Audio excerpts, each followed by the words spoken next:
नहमदहु व नसल्ली अला रसूलिल करीम अम्मा बाद। हिंदुस्तान से एक साहब ने पूछा है कि बकरीद में चांद की सूरत हाल क्या है।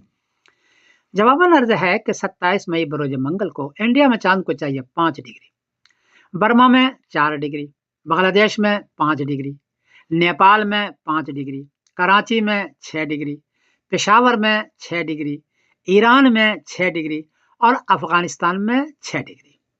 चांद 10 डिग्री में नजर आता है। यहाँ इस पूरे खत्ते में 5 डिग्री और 6 डिग्री चांद है, इसलिए 27 मई बरोज मंगल को चांद नजर नहीं आएगा।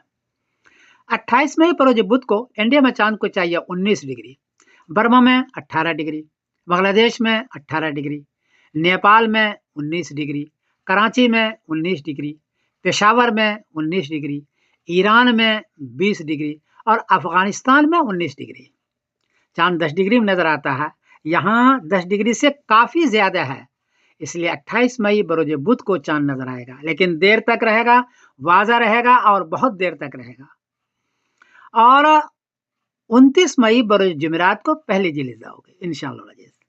इस एतबार से 7 जून बरोज शनिचर को इंशाअल्लाह अजीज बकरीद होगी सारे खत्ते के अंदर। इसको नोट कर लें और छुट्टी बुक करा लें। 7 जून बरोज शनिचर को बकरीद होगी। इत्तला अर्ज कर दूं कि सऊदी अरबिया जो मुल्क का कैलेंडर है उसमें 28 मई बरोज बुध को पहले जिलिदा लिखी हुई है और 27 मई की शाम को 7 डिग्री वहां चांद है, इसलिए वो ऐसा करेंगे। और 6 जून बरोज जुमा को बकरीद लिखी हुई है और 5 जून बरोज जुमेरात को हाजी अरफात में जाएंगे। तो इस एतबार से सऊदी अरबिया का वालों की बकरीद 6 जून बरोज जुमा को है और इंडिया पाकिस्तान वालों के बकरीद 7 जून बरोज शनिचर को है।